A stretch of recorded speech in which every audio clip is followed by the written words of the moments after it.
ராதே ராதே. நம்ம சத்குருநாதரோட பரம கிருப்பையினால ஸ்ரீமத் பாகவத மகாபுராணம் கற்றுன்னு வரோம். இப்பொழுது 5வது ஸ்கந்தத்தில் 12வது அத்தியாயம் கற்றுக்க ஆரம்பிச்சிருக்கோம். 12வது அத்தியாயத்தோடைய முதல் பாதியை போன செஷனில் கற்றுண்டோம்.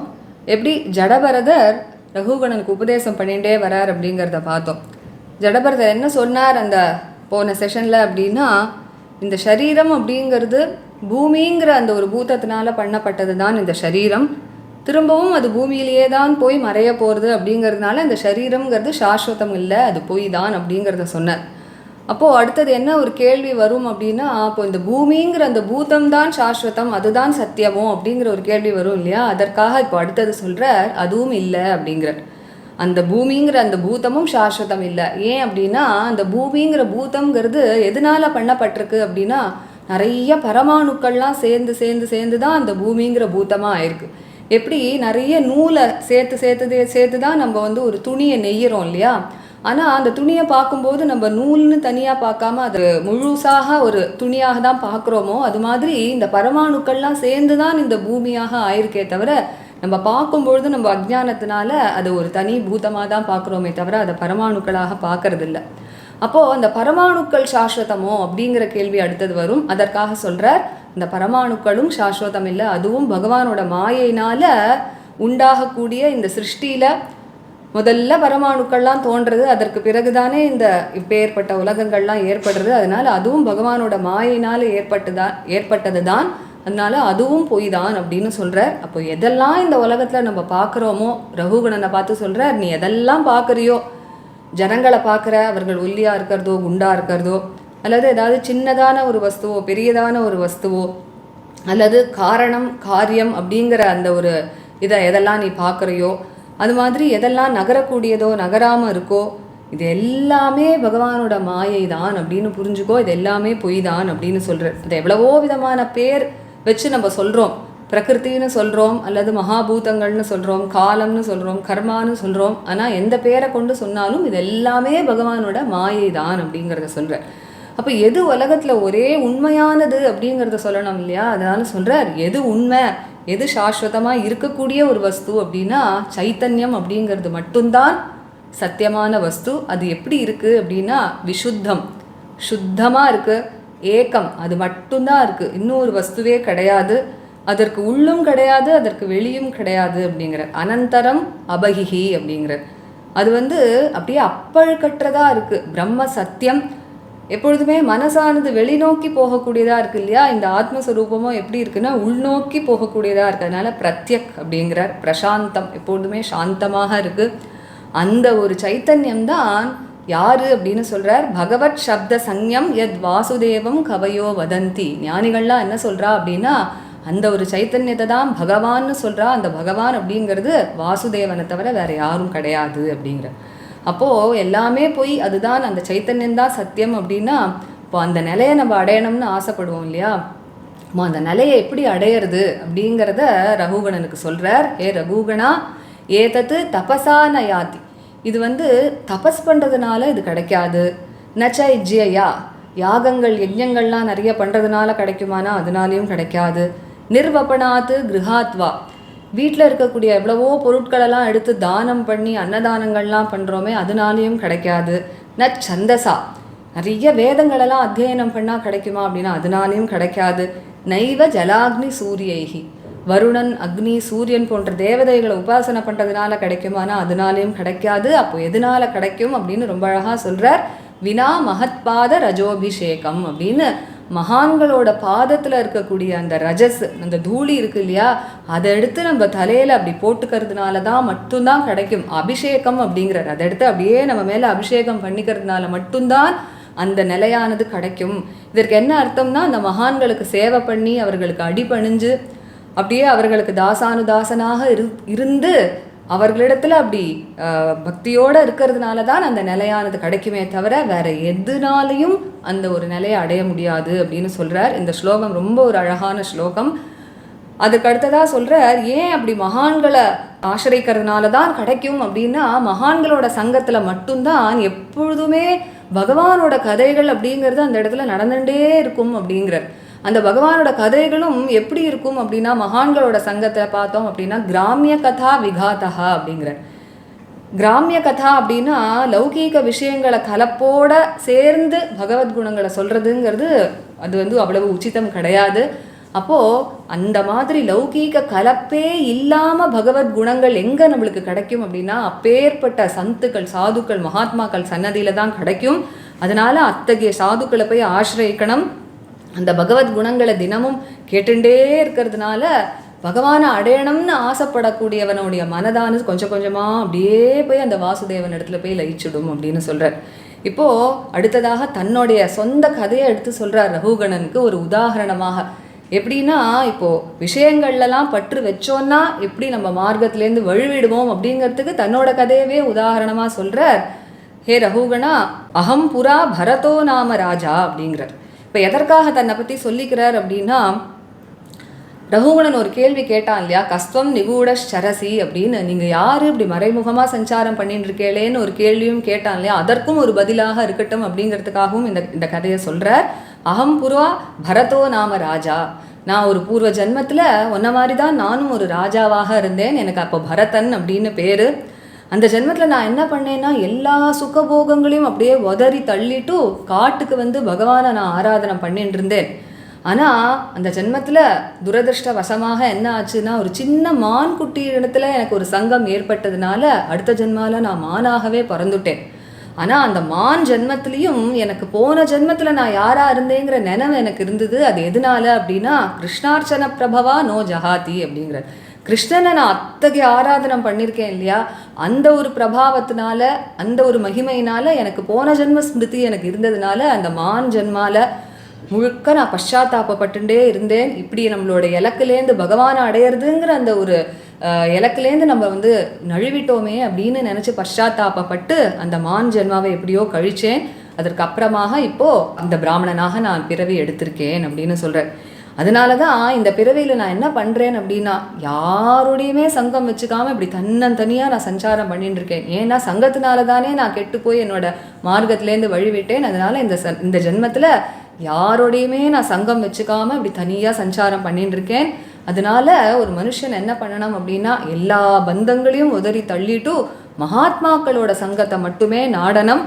அதனால அந்த மகாத்மாக்களோட இருந்து ஞானம் அப்படிங்கிற அந்த ஒரு கத்தினால அவனோட அஜ்ஞானத்தை அறுத்து தள்ளிக்கணும். அங்கே அந்த பகவானோட கதைகளெல்லாம் கேட்டு கேட்டு கேட்டு மனசு பூரா பகவானோ ஹரினாலேயே அப்படியே மனசை நிரப்பிக்கணும். அப்படி நிரப்பிண்டான் அப்படின்னா, நம்ம எல்லாரும் இந்த வாழ்க்கைங்கிற பாதையில் சஞ்சாரம் பண்ணிட்டு இருக்கோமே, அந்த வாழ்க்கைங்கிற பாதையோட இலக்கு என்னது அப்படின்னா பகவத் சாட்சாத்காரம் தானே. அப்போது அந்த பகவானோடைய நினைவினால நம்ம மனசை நிரப்பிண்டோம் அப்படின்னா ரொம்ப கூடிய சீக்கிரமே அந்த பாதையினுடைய இலக்கை நம்ம அடைஞ்சிருவோம், பகவத் சாட்சாத்காரத்தை சுலபமாக அடைஞ்சிடலாம் அப்படின்னு சொல்லி இந்த உபதேசத்தை முடிக்கிறார். அதோட இந்த 12வது அத்தியாயம் பூர்த்தி ஆகுது. இப்பொழுது நம்ம 9வது ஸ்லோகத்திலேருந்து ஆரம்பித்து இந்த அத்தியாயம் முடிகிற வரைக்கும் கற்றுக்கலாம். அதற்கு மேலே அடுத்த செஷனில் 13வது அத்தியாயம் கற்றுக்கலாம். ராதே ராதே. गोपिका जीवनस्मरणं गोविन्द गोविन्द सद्गुरुनाथ महाराज की जय। कलये सुन्दराकारं सदैकप्रियदर्शनम् अज्ञाननाशकं देवं सद्गुरुं मुरलीधरम् मुरलीमण्डितकरकमलं मुनिजनमोहनं व्यत्यस्तपादं वनमालाधारिणं प्रेमभक्तमण्डलनित्यकीर्तितं श्रीप्रेमिकवरदम् आश्रयेऽहम्। जन्माद्यस्य यतोऽन्वयादितरतश्चार्थेष्वभिज्ञस्वराट् तेने ब्रह्महृदायादिकवये मुह्यन्ति यत्सूरयः तेजो वारिमृदां यथा विनिमयो यत्र त्रिसर्गो मृषा धाम्ना स्वेन सदा निरस्तकुहकम् सत्यं परं धीमहि धर्मः प्रोज्झितकैतवोऽत्र परमो निर्मत्सराणां सतां वेद्यं वास्तवमत्र वस्तु शिवदं तापत्रयोन्मूलनं श्रीमद्भागवते महामुनिकृते किं वा परैरीश्वरः सद्यो हृद्यवरुध्यतेऽत्र कृतिभिः शुश्रूषुभिस्तत्क्षणात् निगमकल्पतरोर्गलितं फलं शुकमुखादमृतद्रवसंयुतं पिबत भागवतं रसमालयम् मुहुरहो रसिका भुवि भावुकाः यं प्रव्रजन्तमनुपेतमपेतकृत्यं द्वैपायनो विरहकातराजुहाव पुत्रेति तन्मयतया तरवोऽभिनेदुः तं सर्वभूतहृदयं मुनिमानतोऽस्मि यस्वानुभावमखिलश्रुतिसारमेकम् अध्यात्मदीपम् अतितितीर्षतां तमोऽन्धम् संसारिणां करुणयाः पुराणगुह्यं तं व्याससूनुमुपयामि गुरुं मुनीनां नारायणं नमस्कृत्य नरं चैव नरोत्तमं देवीं सरस्वतीं व्यासं ततो जयमुदीरयेत् कृष्णाय वासुदेवाय देवकीनन्दनाय च नन्दगोपकुमाराय गोविन्दाय नमो नमः कृष्णाय वासुदेवाय हरये परमात्मने प्रणतक्लेशनाशाय गोविन्दाय नमो नमः नाम संकीर्तनं यस्य सर्वपापप्रणाशनं प्रणामो दुःखशमनः तं नमामि हरिं परम्।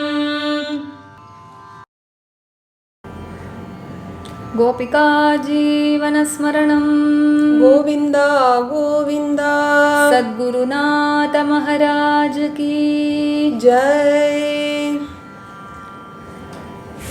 एवं निरुक्तं क्षितिशब्दवृत्तम् एवं निरुक्तं क्षितिशब्दवृत्तम् एवं निरुक्तं क्षितिशब्दवृत्तम् असन्निधानात् परमाणवो ये असन्निधानात् परमाणवो ये असन्निधानात् परमाणवो ये अविद्यया मनसा कल्पितास्ते अविद्यया मनसा कल्पितास्ते अविद्यया मनसा कल्पितास्ते येषां समूहेन कृतो विशेषः येषां समूहेन कृतो विशेषः येषां समूहेन कृतो विशेषः एवं कृशं स्थूलम् अणुर्बृहद्यत् एवं कृशं स्थूलम् अणुर्बृहद्यत् एवं कृशं स्थूलम् अणुर्बृहद्यत् असच्च सज्जीवम् अजीवम् अन्यत् असच्च सज्जीवम् अजीवम् अन्यत् असच्च सज्जीवम् अजीवम् अन्यत् द्रव्यस्वभावाशय कालकर्म द्रव्यस्वभावाशय कालकर्म द्रव्यस्वभावाशय कालकर्म नाम्ना जयावेहि कृतं द्वितीयम् नाम्ना जयावेहि कृतं द्वितीयम् नाम्ना जयावेहि कृतं द्वितीयम् ज्ञानं विशुद्धं परमार्थम् एकम् ज्ञानं विशुद्धं परमार्थमेकम् ज्ञानं विशुद्धं परमार्थमेकम् अनन्तरं त्वबहिः ब्रह्म सत्यम् अनन्तरं त्वबहिर्ब्रह्म सत्यम् अनन्तरं त्वबहिर्ब्रह्म सत्यम् प्रत्यक् प्रशान्तं भगवत् शब्दसंज्ञं प्रत्यक् प्रशान्तं भगवत् शब्दसंज्ञं प्रत्यक् प्रशान्तं भगवच्छब्दसंज्ञं यद्वासुदेवं कवयो वदन्ति यद्वासुदेवं कवयो वदन्ति यद्वासुदेवं कवयो वदन्ति रहुगणैतत्तपसा न याति रहुगणैतत्तपसा न याति रहुगणैतत्तपसा न याति न चेज्जया निर्वपणाद् गृहाद्वा न चेज्जया निर्वपणाद् गृहाद्वा न चेज्जया निर्वपणाद् गृहाद्वा न छन्दसा नैव जलाग्निसूर्यैः न छन्दसा नैव जलाग्निसूर्यैः न छन्दसा नैव जलाग्निसूर्यैः विना महत्पादरजोऽभिषेकम् विना महत्पादरजोऽभिषेकम् विना महत्पादरजोऽभिषेकम् यत्रोत्तमश्लोकगुणानुवादः यत्रोत्तमश्लोकगुणानुवादः यत्रोत्तमश्लोकगुणानुवादः प्रस्तूयते ग्राम्यकथाविघातः प्रस्तूयते ग्राम्यकथाविघातः प्रस्तूयते ग्राम्यकथाविघातः निषेव्यमाणो अनुदिनं मुमुक्षोः निषेव्यमाणोऽनुदिनं मुमुक्षोः निषेव्यमाणोऽनुदिनं मुमुक्षोः मतिं सतीं यच्छति वासुदेवे मतिं सतीं यच्छति वासुदेवे मतिं सतीं यच्छति वासुदेवे अहं पुरा भरतो नाम राजा अहं पुरा भरतो नाम राजा अहं पुरा भरतो नाम राजा विमुक्तदृष्टश्रुतसङ्गबन्धः विमुक्तदृष्टश्रुतसङ्गबन्धः विमुक्तदृष्टश्रुतसङ्गबन्धः आराधनं भगवत ईहमानो आराधनं भगवत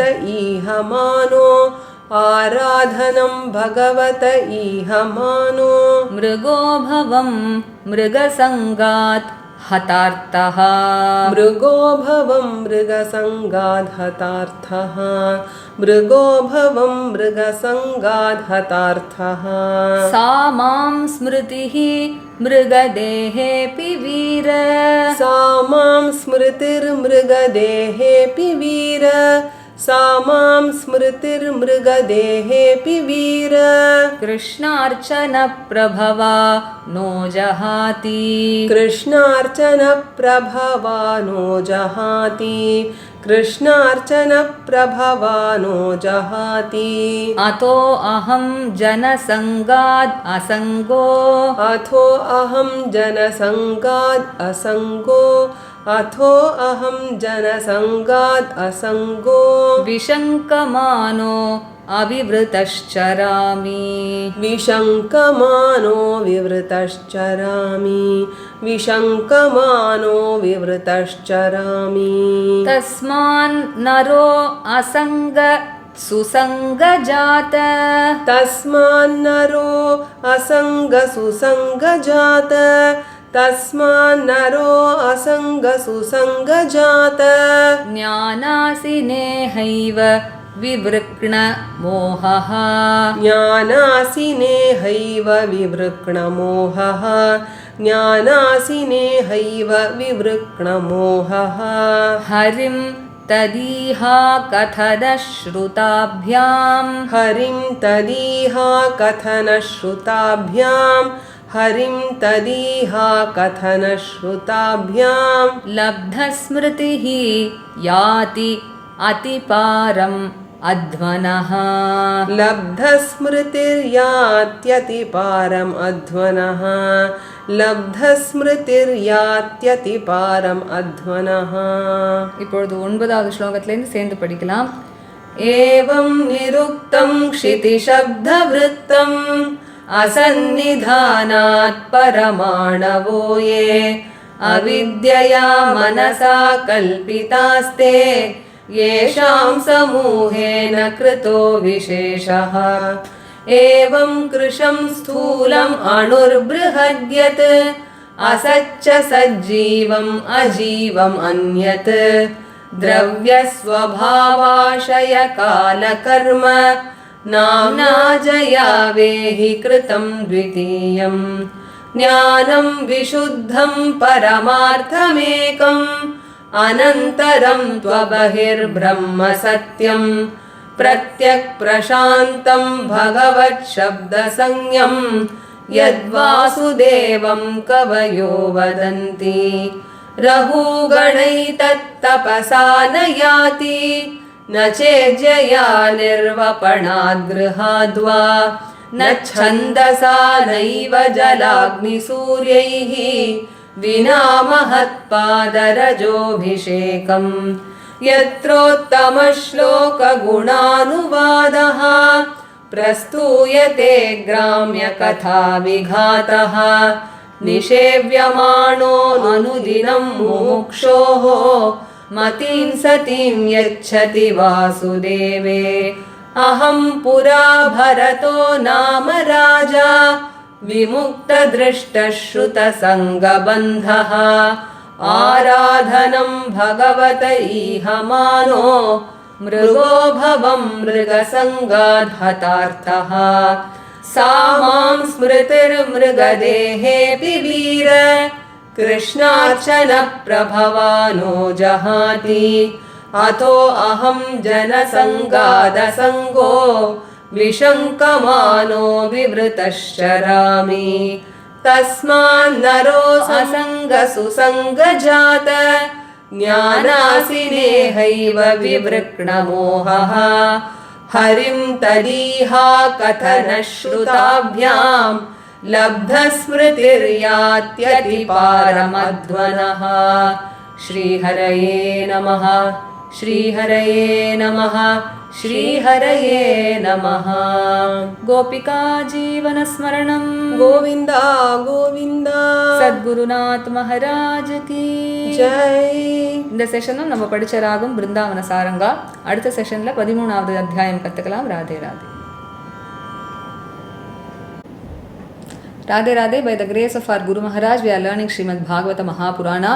And now in the 5th skanda, we started learning the 12th chapter. The previous session, we saw the first half of the 12th chapter, where Jadavarata was giving a beautiful Upadesha to Rahugana. Jadavarata was telling that this body is made up only of the element called earth, and finally it also merges into earth, and so the body is totally unreal. So the next question that might rise now is, so does that mean that the element earth alone is true? So for that also he says it is not like that. He says even the element earth is only a conglomeration of all the atoms, isn't it? So it is all only the fine atoms with which this earth is made of. And it is because of ignorance that we see the earth as one whole thing and not as a conglomeration of all these atoms. Like for example, a cloth is made up of all threads only, but we do not see it as a combination of threads, but we see it as a unit, as a single piece of cloth. So also it is because of our ignorance that we do not perceive the atoms that make up this element earth, but we see it as one whole unit. And so the next question is, are these atoms then real? That is also not real. So he says it is all only God's Maya, because through God's Maya, first of all in creation these atoms emerge, and from that comes all these bhutas. So everything in this creation is all only because of God's Maya. So these atoms are also unreal. So everything is God's Maya. He says, oh Rahuguna, whatever you see in this world, it is all unreal. If you see people, if they are lean or stout, or if you see anything that is small or big, if you see anything that is a cause or an effect, if you see anything that is animate or inanimate, everything is only because of God's Maya, and everything is unreal. You might call it by various names like Prakriti or Kala or Destiny or Mahabhutas. So by whatever name you may call it, it is all only God's Maya, he says. So then what alone is true is the pure consciousness, that is the Chaitanya. And he describes that Chaitanya as Vishuddham. It is very, very pure. Ekam, it is absolute. There is no second there. Having no inside or outside. Anantaram tu abhahihi. And it is all perfect. Brahma Satyam. Pratyak, it is always inward in nature. Our mind is such that it always flows outwards, but the self is such that it is always inward in nature. So he says Pratyak, and that consciousness is known by the name of Bhagavan Vasudeva. All the great jnanis call that consciousness as Bhagavan Vasudeva. So he says Bhagavat Shabda Sanyam Yad Vasudevam Kavayo Vadanti. And so if we come to know that it is only the consciousness that is the only truth, then we would all like to attain only that, isn't it? So even Rahugana would like to attain that state. And so he says, if you are very, very eager to attain that state, let me tell you, Rahugana etat tapasa na yati. You cannot attain that state through lot of penance, na chejjaya. You cannot attain it through doing various types of yagas or yajnas, nirvapanat grihadva. By doing lot of charities and lot of annadana, by distributing all the wealth that is present in your house, even through that you cannot attain that state. Na chandasa, not by learning all the Vedas, naiva jalagni suryehi, not by worshipping all the gods like Varuna, Agni, Surya. Finally he says, Vina mahatpada rajobhishekam. Without bathing oneself in the dust from the feet of the great Mahatmas, a person can never attain that state, he says. Which means you have to serve a Mahatma, you have to always be very, very obedient to him, you must always behave in a manner that pleases the Mahatma and be very, very subservient to him, and bathe yourself in the dust of his feet, and only then can you attain that state due to their grace, he says. So this is a very, very beautiful shloka that our Guru Mahatma also enjoys very much. And then he says, why should a person seek the company of a Mahatma? Because it is only in the company of such great Mahatmas that one gets to hear about discourses on Bhagavan. And that too, which is devoid of all types of worldly talks. So he says, Gramya Katha Vigataha. That is very, very important. Because if the discourse on Bhagavan is combined with also all worldly talks, then that doesn't lead us to the highest state of God realization. So he says, the discourse on Bhagavan must be such that it is completely devoid of all types of worldly talks. And then if we listen to such discourses every day, then a person who wishes to attain God, his mind very, very easily goes and reaches Bhagavan Vasudeva, he says. Now he goes on to say his own story to Rahugana just as an example to show that contact with worldly things leads to downfall from the spiritual path. And also to answer the question of Rahugana which he had asked, Kastvam Nigudash Charasi, he had asked, isn't it? Who are you who is moving about in this world in a very, very disguised manner, isn't it? So to answer that question also he says, Aham Pura Bharato Nama Raja. In an earlier life, I was also a king like you, O Rahugana, and my name was Bharata. And in that birth, I renounced all worldly enjoyments and I went to the forest to worship Bhagavan Vasudeva. And what happened was, I got attached to a small deer, and because of that, I had to take birth as a deer in my next life. That was so very unfortunate that I lost my goal. I lost the vision of my goal, which is God realization, and I was born as a deer. But what happened, even in the birth as the deer, I had the memory of my past life, that I was the king Bharata, that I did tapas and now I am born as a deer. And that is because he says, Krishnarchana Prabhava no Jahati. I had worshipped Krishna so much in my previous birth, isn't it? Because of that, by virtue of that, I had been blessed with the memory of my previous life. So what happened, even in that dear life, I kept repenting for what I had done, and somehow I spent the dear life, and now I am born as this Brahmin. And in this life, that is why I am totally living in seclusion without mingling with anybody, because it was association that led to my downfall, isn't it? So in this birth, I am very, very careful and very, very conscious, and so I am not mingling with anybody in this world and living in total seclusion. And therefore he says, any person, what he must do is he must get rid of all attachment and seek the company of only the Mahatmas, and with the sword of knowledge he must cut asunder his ignorance, And by listening to the deeds of Lord Hari in their company, he must fill his mind completely with the thoughts of Lord Hari. And if he does that, he will ultimately reach the goal of his life. This path of life that we are leading, the goal of this life is God realization, isn't it? So, a person is sure to reach that goal of this life if he seeks the company of Mahatmas and keeps listening to the discourses upon the deeds of Lord Hari. So with this he ends his Upadesha in this 12th chapter. With this ends the 12th chapter. So in this session we learned from the 9th shloka till the end of this chapter. So let us meet in the next session when we learn the 13th chapter. Radhe Radhe.